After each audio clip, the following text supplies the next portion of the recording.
Morning, everyone. This is a very good 47-second sum up of Justin Trudeau's win and election night speech. And I'm going to play it just to kind of set the table from where we're at, because, the election happened on the 21st, and yesterday was kind of a day everybody was getting used to it and talking about the outcome of the election, because it was kind of late that the outcome was reported on the 21st, and it takes time to finalize the seat counts and all that other stuff. So this is where we're at, and then I'll tell you about where we're going, because I think a lot of people are wondering, what now? What happens next, right? So here we go. Here's where we're at.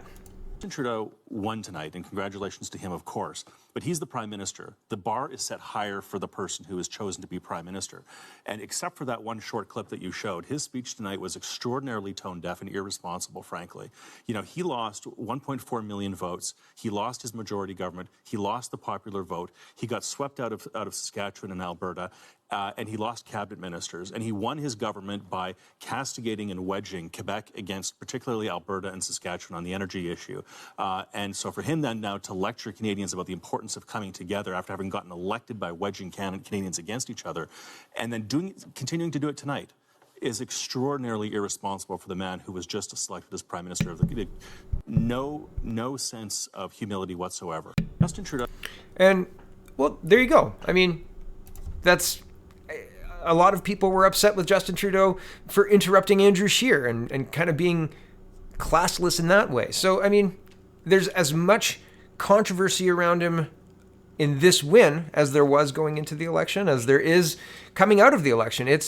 He's a controversial, polarizing politician, just like his father. And, well, I dislike him, and that's okay, as people are polarizing, right? That's all right. So what now? What now? Global News is reporting Trudeau won the most seats, but not a majority. What now? So let's go. With fewer than 170 seats needed to command the House on their own, Justin Trudeau will need the support of at least one other party to pass legislation in Parliament and survive a confidence vote on a speech from the throne laying out his plans for governing. Before then, Trudeau will have to deal with some of the implications of Monday's results. Trudeau is still the Prime Minister, and Canada is technically still in the same ministry, essentially the same cabinet or administration as before the election. However, the first decision Trudeau makes will likely be to reshuffle his cabinet, considering Public Safety Minister Ralph Goodall and Natural Resources Minister Amarjeet Sohi lost their seats. Trudeau's next decision will be to set a time for Parliament to reconvene. Technically, the Governor-General summons a new Parliament, but does so on the advice of the Prime Minister. The timing of reconvening the House has varied throughout Canadian history. In 2015, it took over a month for MPs to be called back to Ottawa though a new cabinet was sworn in far earlier than that. Given that there is less dramatic change than in that year, it's possible we may see Parliament return sooner. When the new Parliament sits, its very first order of business will be the election of a Speaker. Jeff Reagan, the current Speaker, was re-elected to his Halifax area seat Monday, but isn't automatically returned to the position.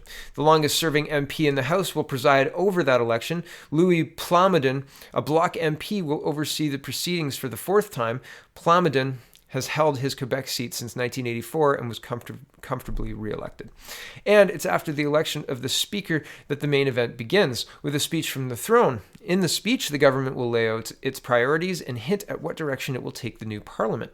The speech from the throne is also the first opportunity for opposition parties to try to bring down the government in a confidence challenge. Since the Liberals have less than a majority of seats, they will need to make sure they can secure at least 170 votes to keep the confidence of the House and their grip on power. Trudeau has a few options. For one, he might bet that no party will want to bring down the government and potentially force another election, or otherwise give the Conservatives the opportunity to form government. In that case, Trudeau would not make any agreements with the opposition parties, and bet that he would survive a potential confidence vote anyway, and from there see if he could secure support on an issue-to-issue basis. But if he wants a more stable situation, Trudeau could make a more formal deal with another party to secure its support on a confidence matters, an arrangement dubbed a confidence and supply agreement. Such a deal is in place in British Columbia, where the NDP are in government and maintain a parliamentary majority, thanks to the support from the provincial Greens. At the federal level, the most likely partner for such an agreement would be the NDP under Jagmeet Singh.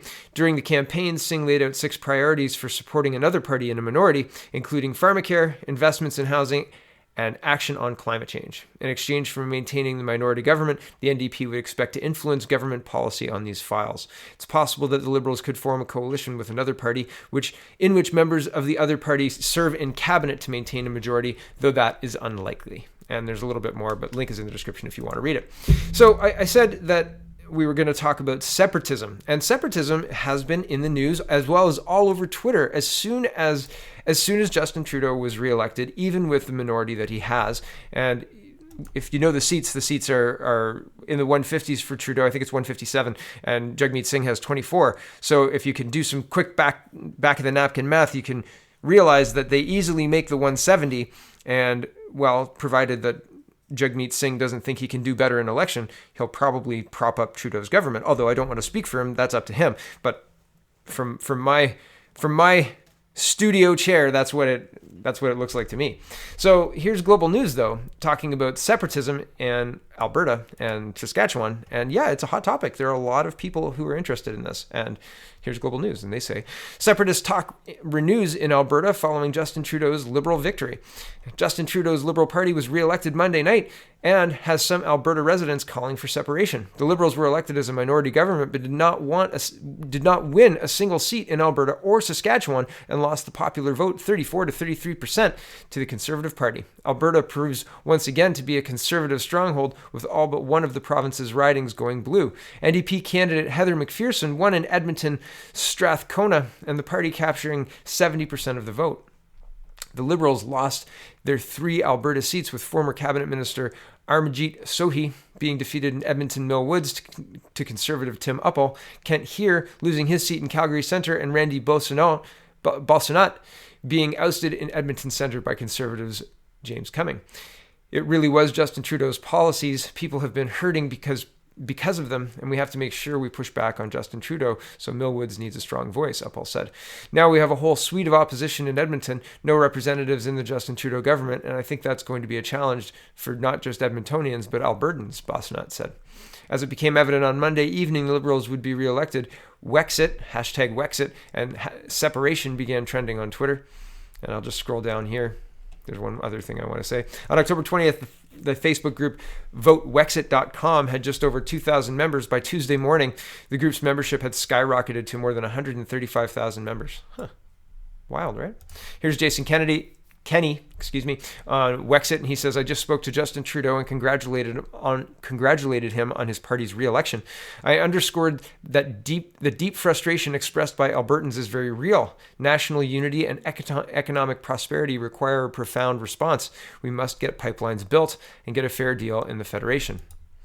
And here is the Premier of Saskatchewan, Scott Moe, and his letter says, the path of our federal government has been on the last 4 years has divided our nation. Last night's election results showed the sense of frustration and alienation in Saskatchewan is now greater than it has been at any point in my lifetime. Here in Saskatchewan, the Conservatives won 14 out of 14 seats. In Alberta, the Conservatives won 33 out of 34 seats. There were no Liberals elected in either province. In Canada, we now have a Liberal minority government that did not receive the popular vote, has no clear mandate, will be supported in either by a fourth-place party that is never governed or by a party that does not want to be part of this nation. This minority government also has no representation from Saskatchewan or Alberta. It's time for a new deal with Canada. Last night, Prime Minister Trudeau stated to Saskatchewan and Alberta, quote, I've heard your frustration. I want to be there to support you. Those are nice words, but we need action, not words. This is more important given that Mr. Trudeau spent the last days campaigning against the Western Canadian energy industry in Quebec. If he is serious, if he really means it, here is what he could do right away. Cancel the federal carbon tax. Commit to negotiating a new equalization formula that is fair to Saskatchewan and Alberta. Commit to develop a plan to ensure Saskatchewan and Alberta can get our exports to international markets. This means pipelines. I'm ready to meet with Prime Minister Trudeau at any time to discuss how he will be moving forward on these issues. Prime Minister, you said you heard our frustrations and want to support us. We are ready for you to prove it. And I want to mention just number 2 here, the commit to negotiate a new equalization formula that is fair to Saskatchewan and Alberta.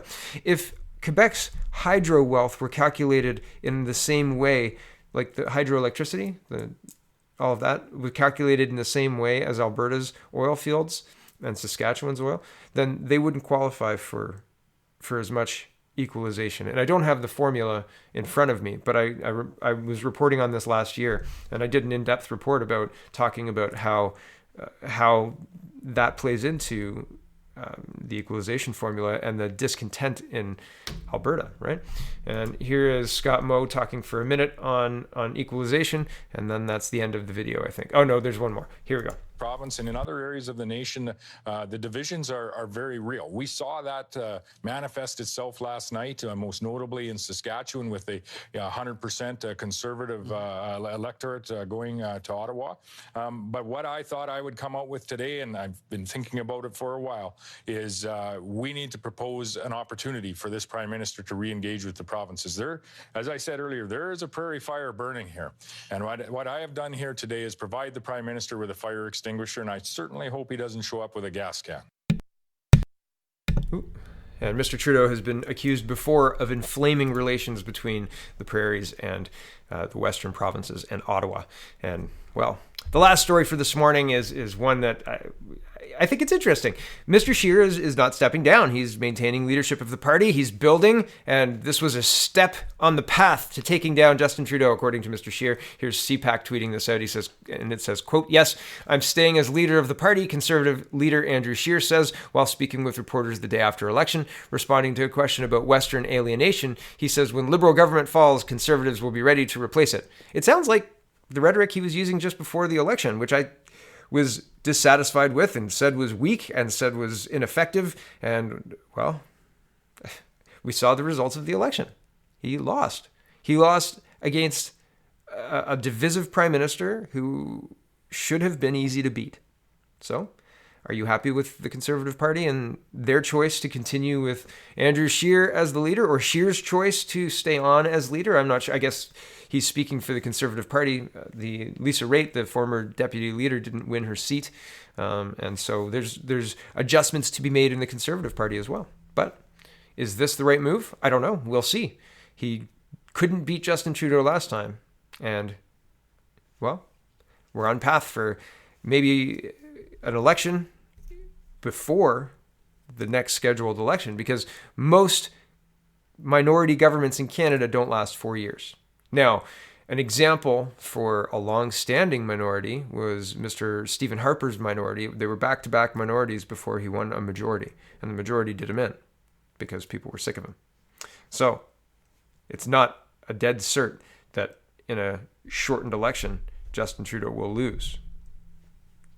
So it's worth noting.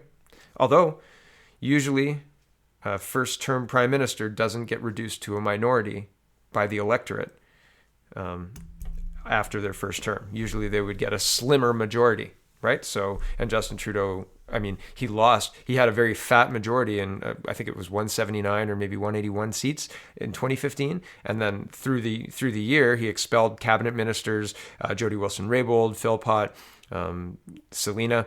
I can't remember her last name. Chivanez. But the point is, as the years pass of a government, sometimes people disagree and they leave cabinet, etc., and your majority shrinks. And then as you come back for re-election, some of the candidates, because as I said, incumbents have an advantage, right? They have 4 years of campaigning, of talking to constituents. People know them. That is a really big advantage. And they know the brand, a huge advantage, right? So that's all stuff you should be aware of. And I know I went back to my usual format. I'm going to try and go back to splitting up the videos, but I don't know, slipping back into my old skin. I hope you don't mind and indulge me. So there's one long video for you today. I apologize. I'll get back to my other format tomorrow, probably. We'll try. Okay, thanks for watching, everybody. Have a wonderful day, and check out CanadaPoly.com. I hope that you join the conversation. I'm back posting there. It's a lot of fun, and I don't censor the speech or anything like that there. So come on and join the conversation. We'd love to have you. Thanks for watching, everybody. Have a wonderful day.